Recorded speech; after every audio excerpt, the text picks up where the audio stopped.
Honorable Prime Minister, India in the days to come is going to be playing a very pronounced role in shaping the global energy scenario. And thereby, as all of you gather here in New Delhi, India, it's definitely a great delight to have you here. We're looking forward to very healthy discussions with all of you.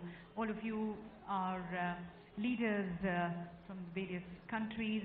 You bring in the perspective of your country, you bring in a global perspective, and together we are going to be working on how we can address these changing scenario in the energy sector, which we are going to be approaching in these various sessions. So we'll, as I mentioned, the Honorable Prime Minister is already in. There's a group photograph, and then he's going to be joining us shortly.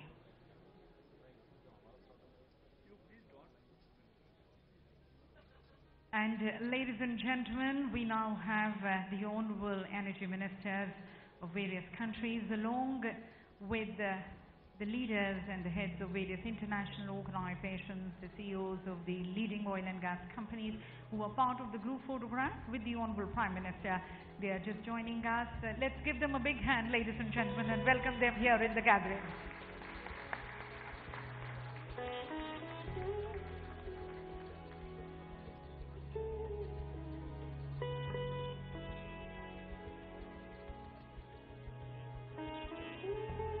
We also have the Secretary General of IEF, the International Energy Forum, along with them, Dr. Sun Chian Cheng, joining us. All of them have just had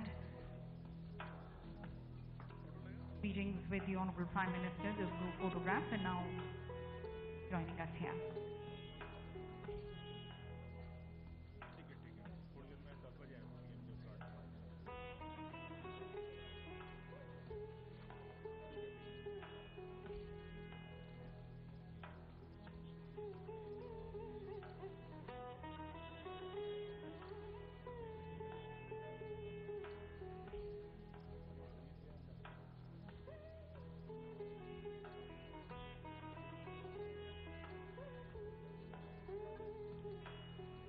And IEF, as we all know, is the world's largest neutral platform for a more open and inclusive energy dialogue. We have the member governments present here, 72 IEF member governments, along with the CEOs of the leading oil and gas companies, the leaders and the heads and senior representatives from various international organizations. Most of them have just been a part of the group photograph with the Honorable Prime Minister. It's a pleasure, sir, to have you all here. Very honored with your presence.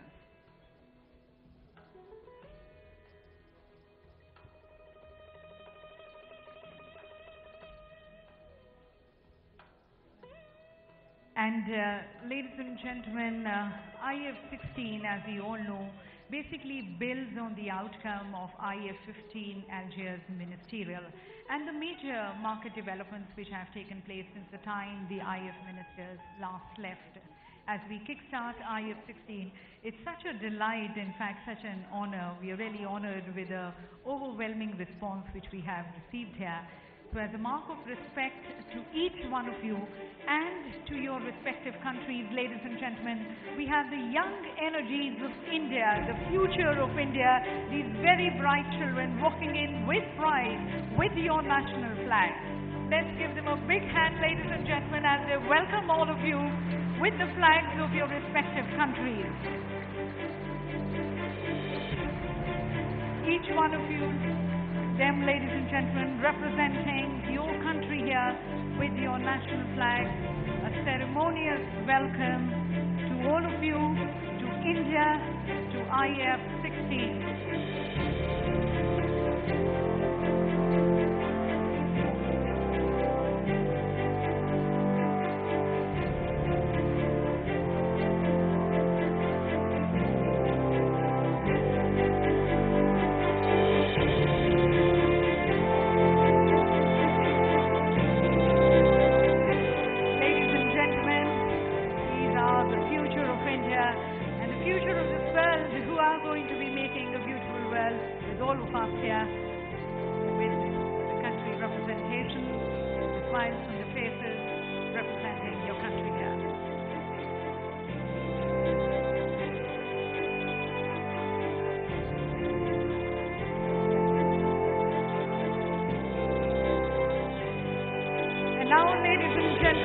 Honorable Prime Minister of India, Shri Narendra Modi.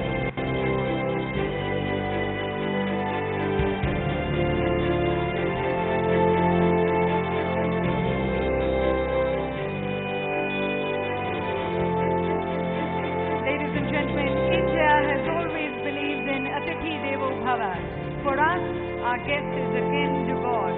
We really hope you have a good time here, enjoy the hospitality of incredible India. And further, ladies and gentlemen, India has always believed that this whole world is one big family, and together we are going to be shaping a beautiful world, a more sustainable future for each one of us.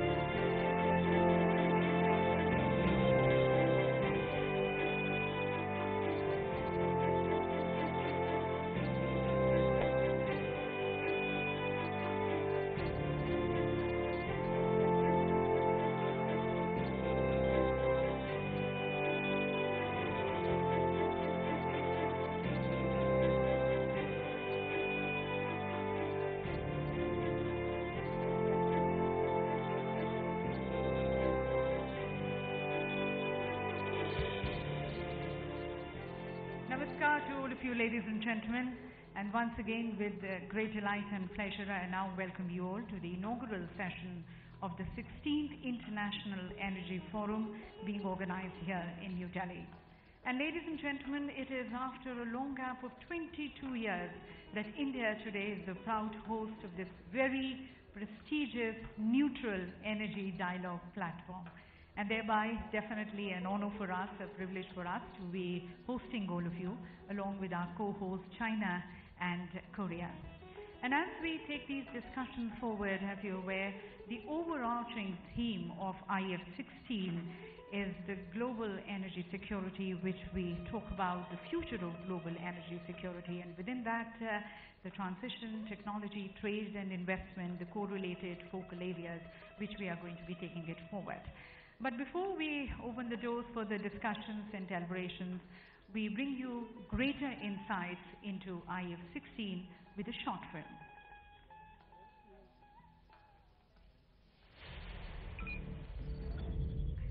Energy, enabling the economies to flourish, fueling worldwide industrial growth, helping maintain higher standards of living, creating more competitive world markets, transporting people, goods on a global scale.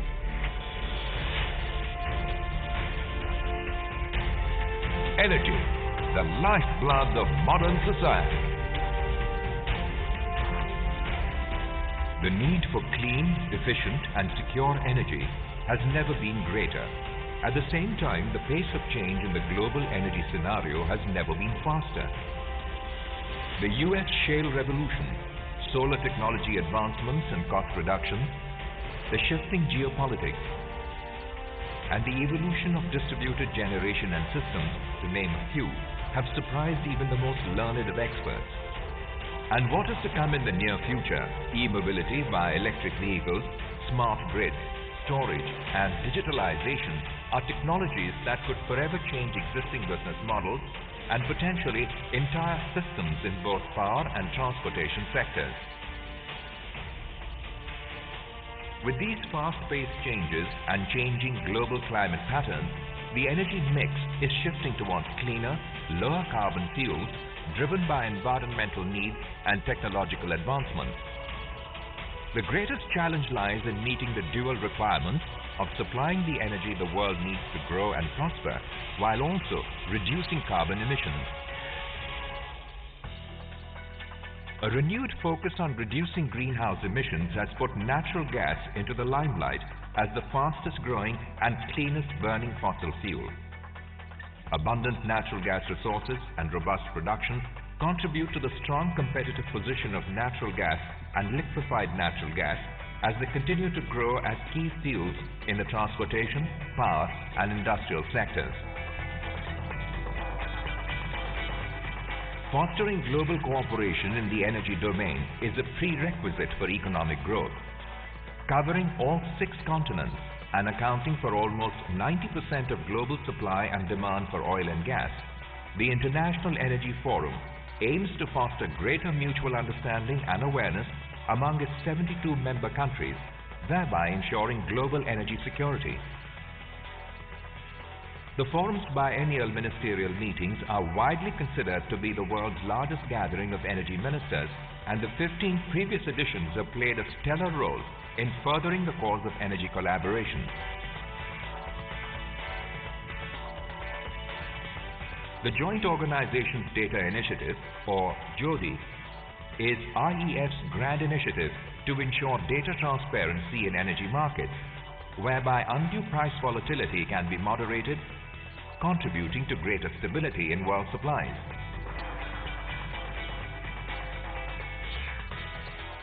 As demand for energy continues to grow, there are no easy solutions for carbon-free energy. While renewables like wind and solar have come up as worthy alternatives, they still provide a very small share of the world energy mix. Biofuels, hydrogen fuel cells, etc. will eventually play an expanded role with further technological advancements, cost reductions and policy support from governments.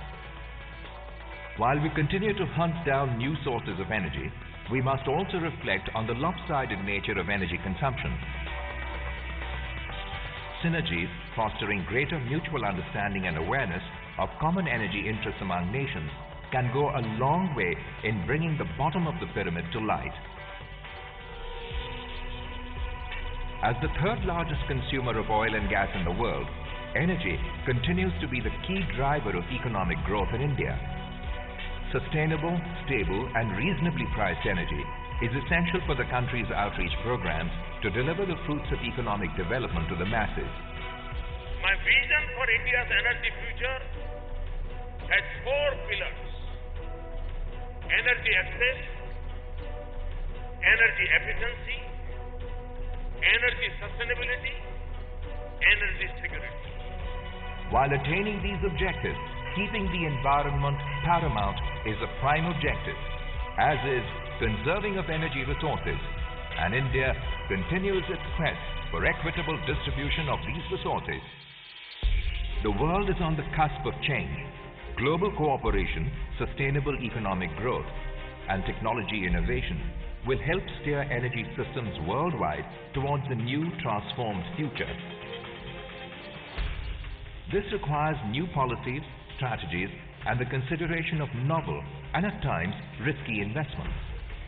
We invite you to address these pressing issues before the world and find solutions that mankind will be thankful for in times to come. The future of global energy security, transition, technology, trade, and investment.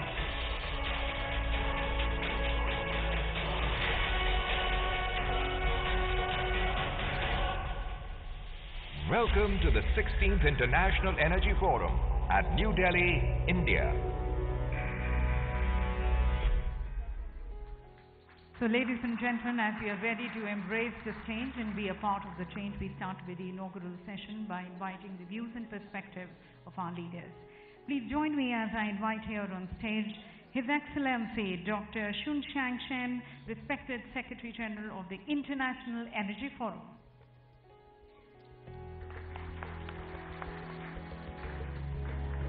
Welcoming His Excellency Khalid Al-Faleh, the Honorable Minister of Energy, Industry and Mineral Resources, Saudi Arabia.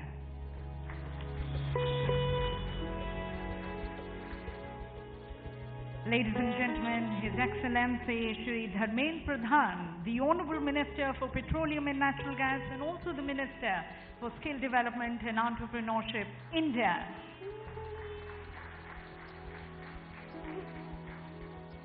And now, ladies and gentlemen, the globally recognized transformative leader, the Honorable Prime Minister of India, Shri Narendra Modi.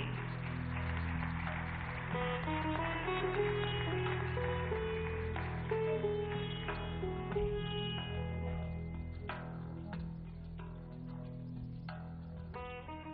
and gentlemen, this is the inaugural session and basically a context-setting session. So I first request and invite His Excellency Dr. Sun Cheng, respected Secretary General of IF, for his opening remarks.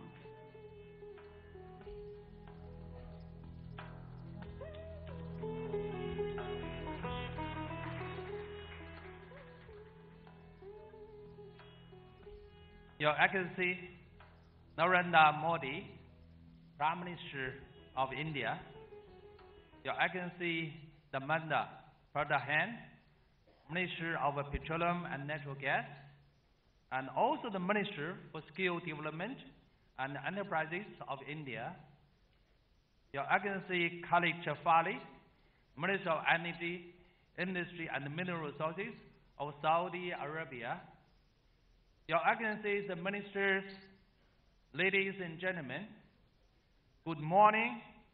Welcome to the 16th session of the International Energy Forum Ministerial.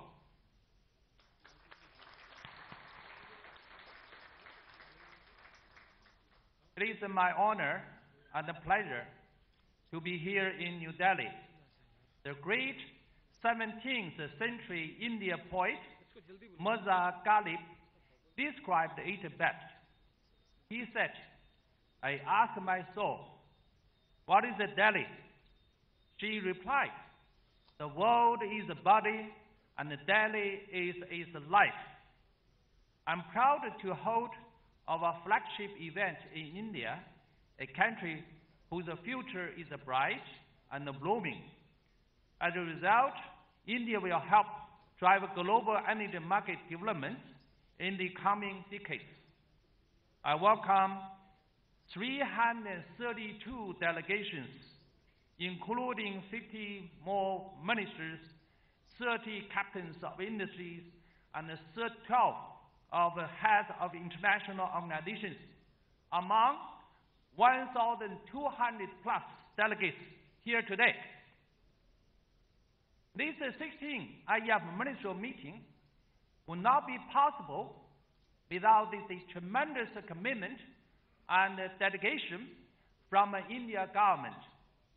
Let us thank the host country of the IF 16 and applaud the India government for its leadership.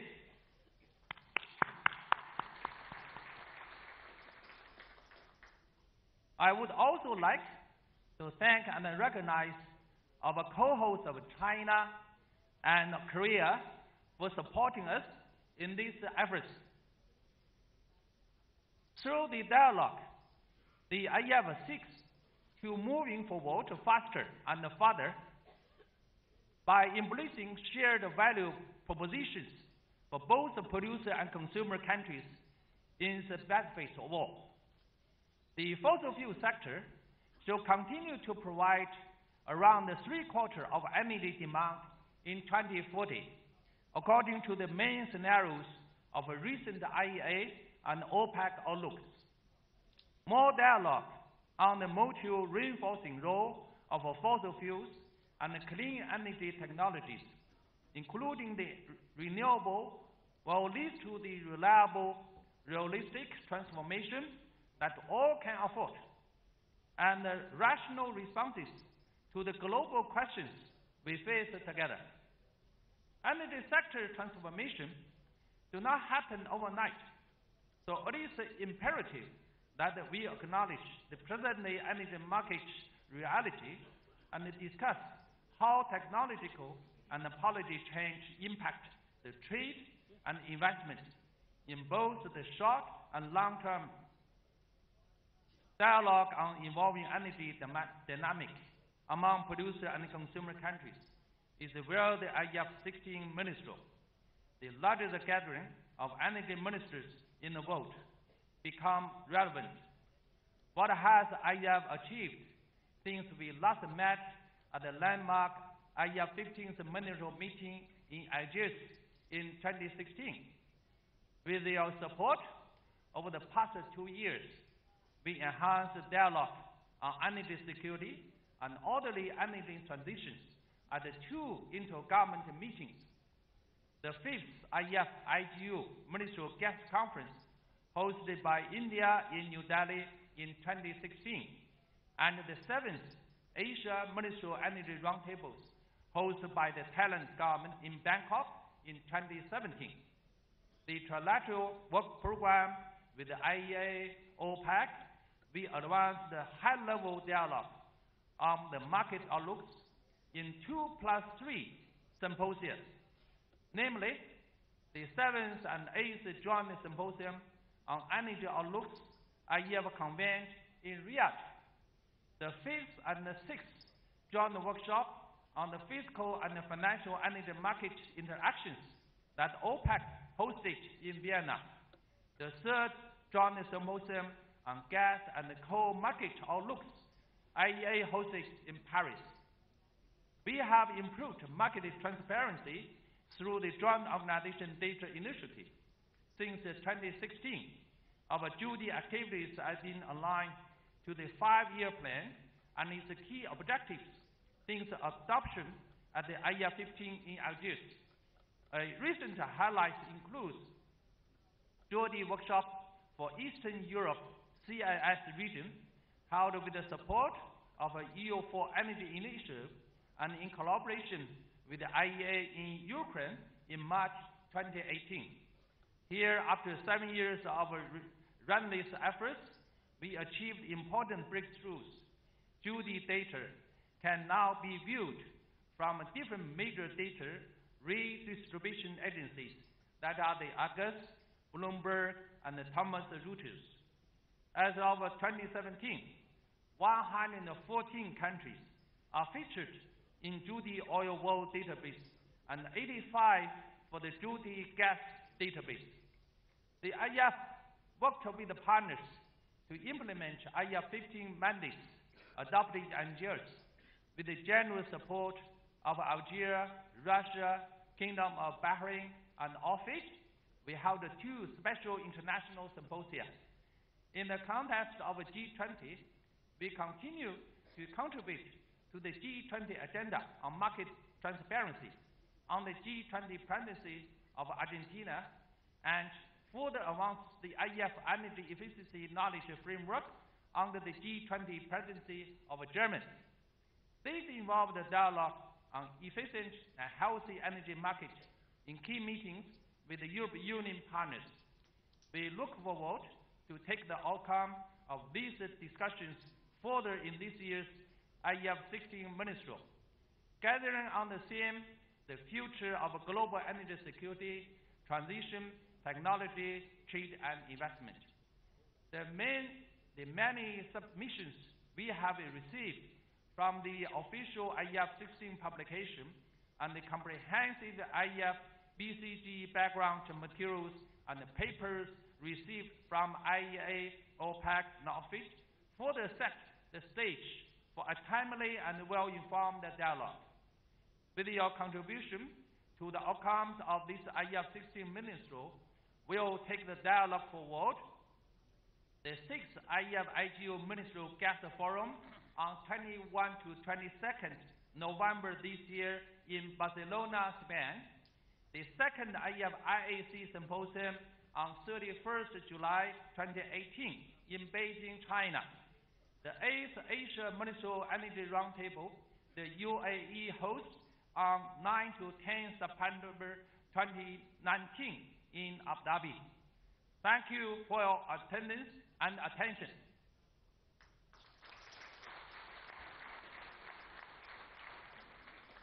Thank you, sir, for setting the tone and the context of the discussions which we are going to be taking further as we move forward in the IEF 16. Thank you so very much, sir. And now requesting His Excellency Khalid Al-Faleh, the Honorable Minister of Energy, Industry and Mineral Resources, Saudi Arabia, for his address.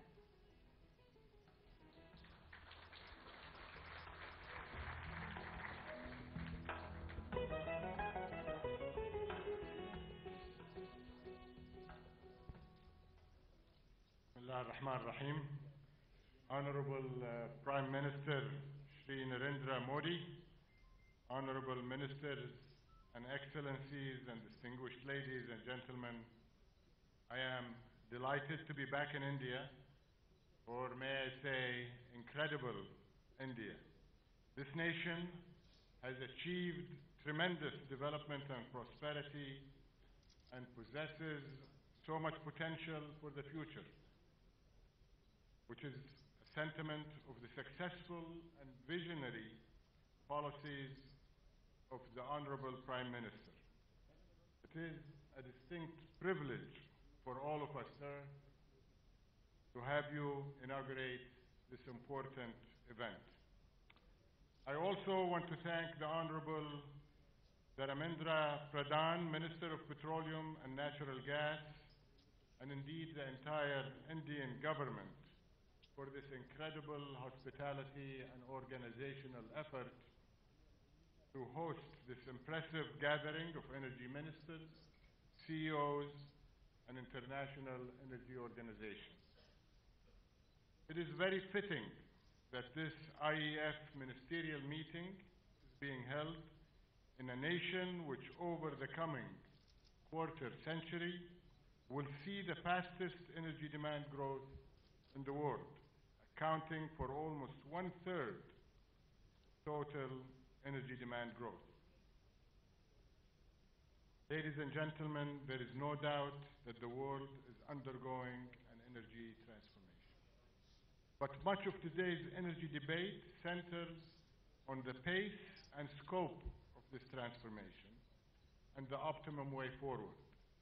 I, for one, strongly believe that for a long time to come, the world will need all energy sources, including increasing volumes of oil and gas. So we must have a dual purpose. First, we certainly need to develop new energy sources and technologies. But second, we must continue investing in those existing energy sources which we know will be needed for the foreseeable future. In other words, we need to take a holistic view and consider the totality of energy, meaning the sum total of all forms of energy throughout their value chains, from production through consumption. In my mind, this is the recipe for an orderly and successful transformation. In Saudi Arabia, we've adopted this approach and continue to strengthen our oil and gas businesses while concurrently developing renewable energy, in which we also possess great potential and intend to be a global leader. This emphasis is expressed in the recent announcement by our Crown Prince, His Royal Highness Prince Mohammed bin Salman, of a $200 billion investment to develop 200 gigawatts of solar power, one of the world's largest ever solar programs. Ladies and gentlemen, when we discuss energy, we must keep in mind the issue of energy accessibility, adequacy, and affordability, especially since energy is such a pivotal driver of economic growth, job creation, and the ability of people to raise their living standards. Likewise, we need to consider the environmental aspects of energy in order to achieve economic development and protect the well-being of our planet. This was eloquently stated by the Honorable Prime Minister in the video we just saw when he talked about energy access, energy efficiency, energy sustainability, and energy security. One guiding principle of the Paris Agreement is that global climate actions must be taken within the context of sustainable development and poverty eradication. So as we move towards implementing the agreement in 2020, we must reduce the impact of greenhouse gases in a manner that minimizes risks to energy security, cushions economic impacts, and preferentially focuses on sectors that deliver the biggest bang for our buck. And as we gather here in India, we must take note of the visible economic, energy, and environmental challenges faced by developing nations, while calling on industrialized nations to take the lead from an equity perspective. We therefore need to promote more pragmatic energy policies for the future, keeping in mind the complex factors involved, the fact that countries are at different development stages, and the rapidly changing technological landscape. That is best accomplished through discussions like the dialogue we're kicking off this morning, which is most fruitful with the full involvement of key stakeholders under the IEF umbrella. I am glad we're able to bring together such influential agencies as the International Energy Agency, OPEC, the Gas Exporting Countries Forum, the World Energy Forum, and the World Petroleum Council, amongst others. The IEF has done a tremendous job of advancing consumer-producer dialogue, but it would perform another invaluable service by organizing the effort to develop an optimum energy transition blueprint. I also believe the importance of the global energy dialogue has never been greater than at the present moment, when so many uncertainties surround the energy markets. Unfortunately, even as we call for a totality of energy approach, the future supply situation of many proven energy sources is not very reassuring, particularly for oil. Many of us are familiar with the misguided and contrary notions of peak supply and, more recently, peak demand, both of which lost credibility over the years.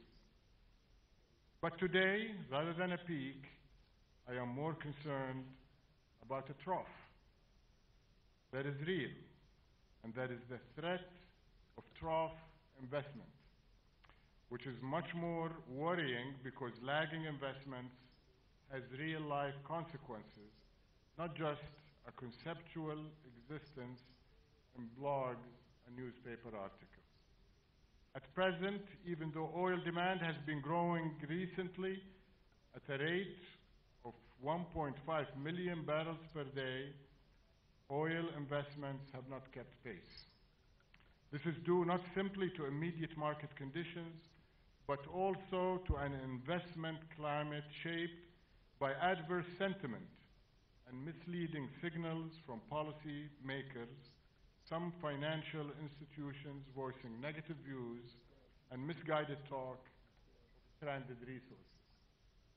You can imagine that in this kind of environment, investors would not be willing to pour trillions of dollars into maintaining and growing much-needed oil supplies.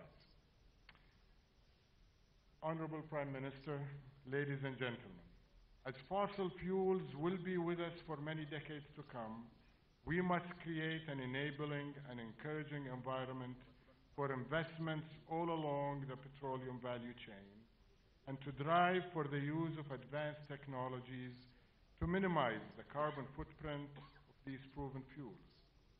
Then, and only then, can we ensure we're concurrently advancing both the accessibility and sustainability of energy use. With regards to the short-term market, which I know is on the minds of many of you, we see strong fundamentals and reasonable balance, despite a certain degree of volatility. But enhancing market stability over the longer term will require a concerted and consistent effort. So we within OPEC and our partners outside the organization are sustaining our coordination agreement. In my view, it is reassuring that 24 of the planet's foremost oil producers remain committed to maintaining long-term market stability and playing a responsible and responsive role in bringing investment levels back to where they need to be.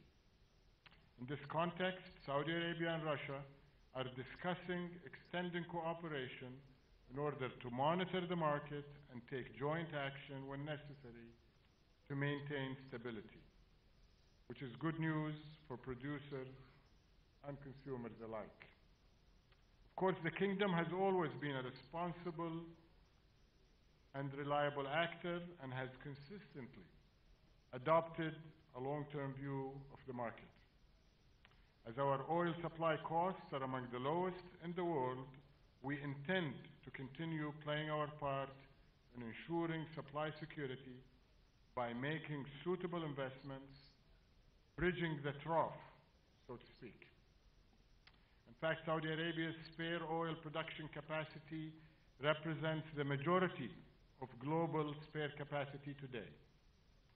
And as many of you know, there have been numerous occasions in the past when our spare capacity has meant the difference between prosperity and peril for the global economy. Today, I can assure all of you that we will continue to play that responsible role going forward. In summary, ladies and gentlemen, as the policymakers responsible for guiding the global energy transition already underway, we must plot a course that protects and promotes the interests of all stakeholders. I strongly call for the adoption of the concept of the totality of energy I outlined, wisely investing in a robust global energy portfolio that includes both existing and new energy sources, thereby avoiding the trough investment risk. The accessibility, adequacy, and affordability of future energy are important for all nations, as is its environmental impact, and our work here today is very vital. I thank you for your attention and wish you all a very productive set of meetings.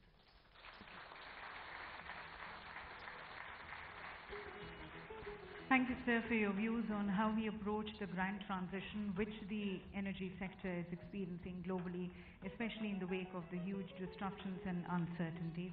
Thank you for your views.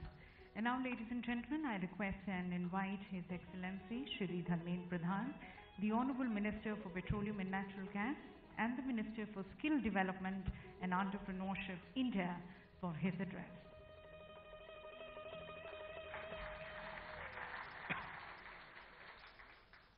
Honorable Prime Minister Shri Narendra Modi ji, His Excellency Mr. Khalid Al-Falih, Minister of Energy, Industry and Mineral Resources, Saudi Arabia, His Excellency Dr. Sun Xiansheng, Secretary General, International Energy Forum, my ministerial colleagues who have traveled from far and wide, heads of international organizations, CEO of global oil and gas companies, delegates and friends from media, Namaste and welcome to India to the 16th IEA ministerial meeting. It is indeed an honor and privilege for me to welcome all of you to the 16th IEA ministerial meeting. India is hosting this important event after a gap of 22 years during which much of the energy landscape has transformed. Today, India is the third largest energy consuming country in the world. It is also the third largest importer of crude, the fourth largest importer of LNG, and the fourth largest refiner. Our global engagement has considerably enhanced. Along with the chairmanship of IEA, we are also an associate member of country of the IEA and have started an institutional dialogue with OPEC. Energy has become a key element of our diplomatic engagement, both bilaterally and multilaterally. At the core is the resolve of the government led by Prime Minister Shri Modi to provide universal access of clean, affordable and sustainable source of energy to all our citizens. For him, energy access is about improving and transforming the socio-economic lives of the common people of India. In India, in the last 4 years, the oil and gas sector has witnessed several path-breaking reform initiatives on the both policy and regulation fronts. On the upstream side, we have implemented a national data repository which houses the geology and geophysics, drilling and production data for all basins in India. A new formula to determine the price for domestically produced natural gas has been implemented, while a special market-friendly pricing dispensation has been put in place for gas production from difficult areas. We have launched a new investor-friendly policy called Hydrocarbon Exploration Licensing Policy, or HELP, which allows marketing and pricing freedom to operators. Several new measures are being taken to expand gas pipeline and LNG infrastructure in India, including investing in the construction of the fast cross-country gas pipeline in eastern and northeastern India. We are setting a fast-ever gas trading hub during the last quarter of this year. The government is also working on unbundling marketing and transportation of gas. In coming months, we are linking about 170 new districts with city gas networks. Prime Minister, during his tenure as Chief Minister of Gujarat, had raised the share of natural gas to 26% in the energy basket of Gujarat. At national level, we are working towards raising the share of gas from 6.5% to 15%. In the downstream sector, we have deregulated the price of high-speed diesel, thereby giving a level playing field for the private fuel retailers. Last year, we introduced the practice of daily dynamic pricing. In sync with Prime Minister's commitment at Paris Climate Conference, we are promoting biofuels, Euro 6 fuels, LNG and CNG as transport fuels. The much appreciated PM Ujjwala scheme to give universal access to the LPG as a cooking fuel is also a step in this direction. Prime Minister has always given importance to energy sector, given its linkage to development and elevation of poverty. He has defined 4 pillars of energy foundation for India: energy access, energy efficiency, energy sustainability and energy security. He has also quite rightly pointed out that we must avail all sources of energy such as solar, wind, hydro, coal, oil, gas, nuclear and biofuel, etc. I sincerely believe that this narrative can be a model for the world, especially for the developing countries in their pursuit to achieve fine balance between securing their energy needs and achieving economic and social development. From a global perspective, global market shifts, technological disruption and possible disruption in form of energy transitions are shaping the future of energy security. We cannot work in isolation. Any action on energy must take into account the global consensus achieved by the United Nations 2030 Agenda for Sustainable Development, the Paris Agreement of 2015 and decision of the G20 leaders meeting in Hamburg in 2017 and regard energy security as one of the guiding principles for energy transition. The uniqueness of IEF as a neutral forum is that it brings together producers, consumers, international organizations and CEOs to engage in a frank and transparent and inclusive dialogue. I am sure you are all looking forward to hearing our Prime Minister about his energy vision. So I end here and welcome all of you again to IEF and to India and wish you a pleasant stay. Thank you, friends.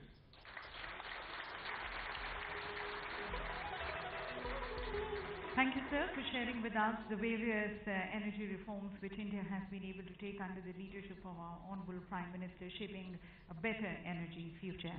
And as we now look forward to the vision of our Honorable Prime Minister, I request and invite the Honorable Prime Minister of India, Shri Narendra Modi, for his inaugural address.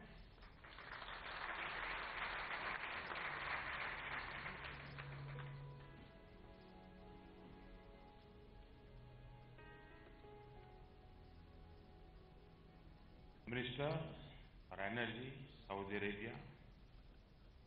Minister Petroleum Natural Gas India, Secretary General, International Energy Forum, distinguished delegates, ladies and gentlemen, welcome to India. Welcome to 16th International Energy Forum ministerial meeting. I am happy to see such a large participation of energy ministers from producing and consuming nations, heads of international organizations, and CEOs in this forum. As you come together today to discuss the future of global energy, the world is seeing a great transition in energy supply and consumption. Consumption growth has shifted to non-OECD countries, Middle East, Africa, and developing Asia. Solar photovoltaic energy has become economical compared to all other energy sources. This is changing the supply paradigm. Abundant availability of natural gas globally, with increased percentage of LNG and natural gas, is contributing to the primary energy basket. The US may soon become the largest producer of oil. It is predicted to meet a major portion of the additional oil demand in the next few decades. Coal may gradually go out of favor as a major contributor to primary energy in the OECD world and later in developing countries. The transport sector will see massive changes in the next 2 decades with adoption of electric vehicles. The world is committed to the climate change agenda based on the COP21 agreement. The energy intensity of economies will change with focus on green energy and energy efficiency. Last month, I came across an energy forecast prepared by an agency according to which India will be the key driver of global energy demand in the next 25 years.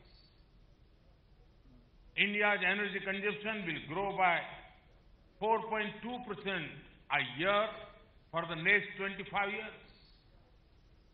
This is fastest among major world economies. The report also mentions that gas demand will be triple by 2040. The number of electrical vehicles will rise to 320 million by 2030, up from 3 million today. We are entering an era of energy abundance. However, 1.2 billion people still do not have access to electricity. Many more do not have access to clean cooking fuel. We must ensure that this situation is not exploited to the detriment of the underprivileged. People must have universal access to clean, affordable, sustainable, and equitable supply of energy. Let me share with you some of my thoughts on the hydrocarbon sector and our endeavor to achieve energy security. Oil and gas are a commodity of trade, but also of necessity. Whether it is for the kitchen, for a common man, or for an aircraft, energy is essential. The world has for too long, seen prices on a roller coaster.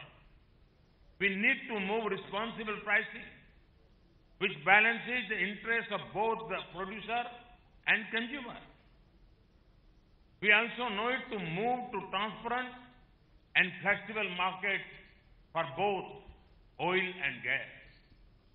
Only then can we serve the energy needs of humanity in an optimal manner.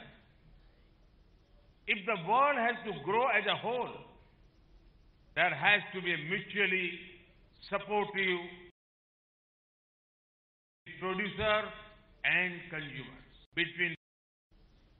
It is in the interest of producers that other economies keep growing steadily and rapidly. This will ensure growing energy markets for them. Efforts at artificially distorting prices are self-defeating, as history has shown us.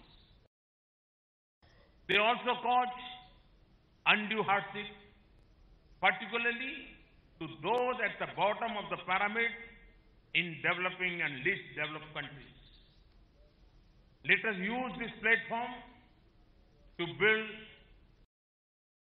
consensus on responsible pricing.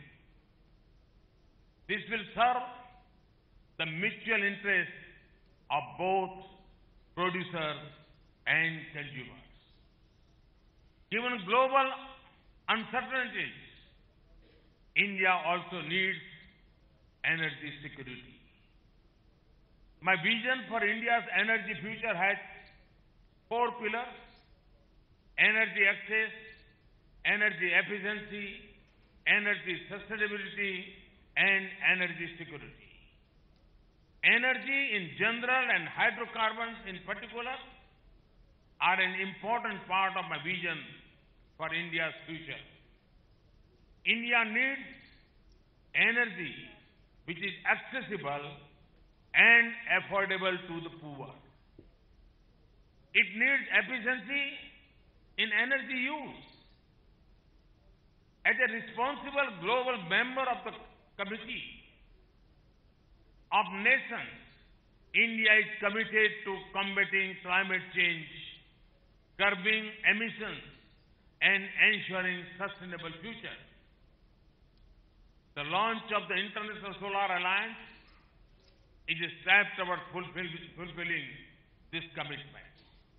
Friends, currently, India is the fastest growing large economy in the world.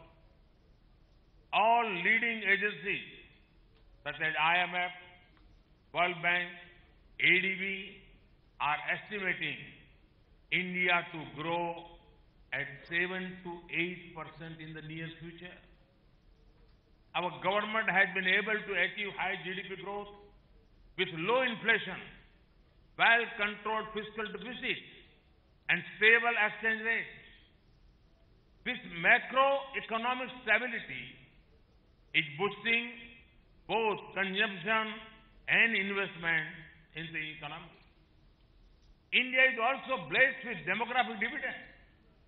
The working age population as a share in total population is one of the highest in the world. Our government is boosting local manufacturing through Make in India and skilling of youth in industry such as textile, petrochem, defense, engineering, etc. This in turn is also increasing our energy consumption further. We have also revamped our upstream policies and regulations and brought transparency and competitiveness in the sector through the launch of hydrocarbon exploration and licensing policy. The bidding criteria has been changed. The revenue sharing, which will help reduce government intervention. Currently, a bidding round is open till the 2nd of May. I request you to participate in our endeavor towards increasing production. The open acreage and national data repository will help companies participate in fields they are interested in and help increase the exploration interest in Indian fields. The enhanced oil recovery policy aims to promote the use of latest technology in improving productivity of the upstream field. Our downstream sector has been completely liberalized with market-driven petrol and diesel prices reflecting the change in the price of crude oil. We have moved towards digital platforms in fuel retail and payments. Our government has encouraged private participation across the entire oil and gas value chain, from upstream production to downstream retail. Our government believes in an integrated approach to energy planning. And our energy agenda in India is inclusive, market-based, and climate-sensitive. This, we believe, would go a long way towards achieving three energy-related components of the United Nations Sustainable Development Agenda, namely universal access to modern energy by 2030, urgent action to tackle climate change in line with the Paris Agreement, steps to improve air quality. Friends, we believe access to clean cooking fuel is very important to improve standards of living. Women benefit the most from it. It reduces indoor pollution and hardships faced in collecting biomass and firewood. It gives them increased time for further self-development and taking up additional economic activities. In India, through the Ujjwala Yojana, we provide free LPG connections to women from poor households. The aim is to provide clean LPG cooking connections to 80 million poor households. 35 million connections have already been provided in less than 2 years. Shift to BS6 fuel by April 2020, which is equivalent to the Euro 6 standards. Our refineries are undergoing massive upgradation. They are on target to meet the ambitious deadlines to provide clean fuel. In fact, here in Delhi, we have already started offering BS6 standard fuel this month. We have also launched a vehicle scrapping policy which will help replace old vehicles with cleaner and energy-efficient vehicles. Our oil companies are assessing all their investments, keeping in view the energy diversification strategies. Today, oil companies are also investing in wind and solar capacity, gas infrastructure, and also thinking in the direction of investing in electric vehicles and storage areas. Friends, as we are all aware, we are now looking towards Industry Front 4.0,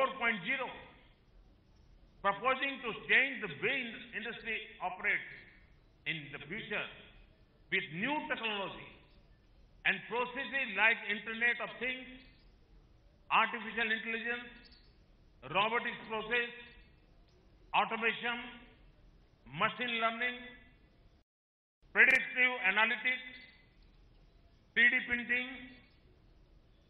Our companies are also adopting latest technologies.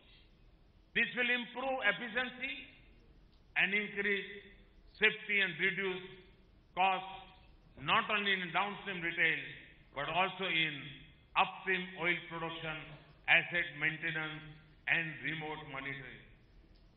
In this backdrop, India provides the perfect setting for hosting this event to ponder over the future of the energy sector, to reflect on how global shifts, transition policies, and new technologies will influence market stability and future investment in this sector.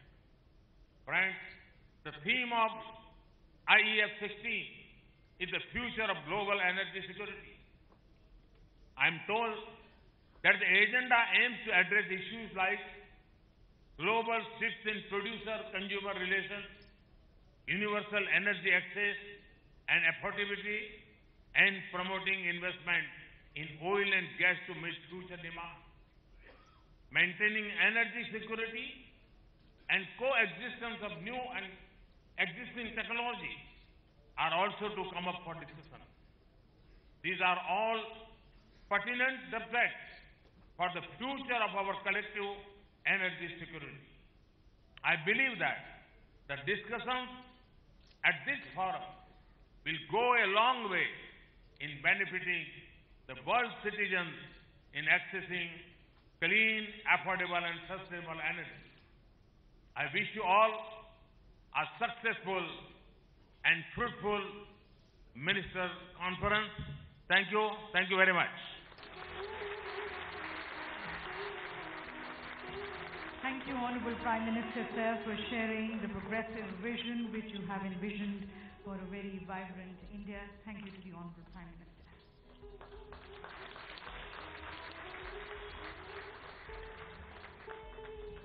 Our thanks also to the other dignitaries, appreciation to His Excellency Khalid Al-Faleh, the Honorable Minister of Energy, Industry and Mineral Resources, Saudi Arabia. Thanking our Honorable Minister, Shri Narendra Modi. My esteemed thanks to the Secretary General of IEF.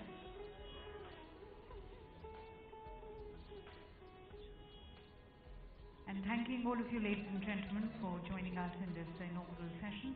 Would like to request you to kindly take your seats. We'll just take a few minutes to set the stage for the next session, as we are going to be moving straight into the first plenary session.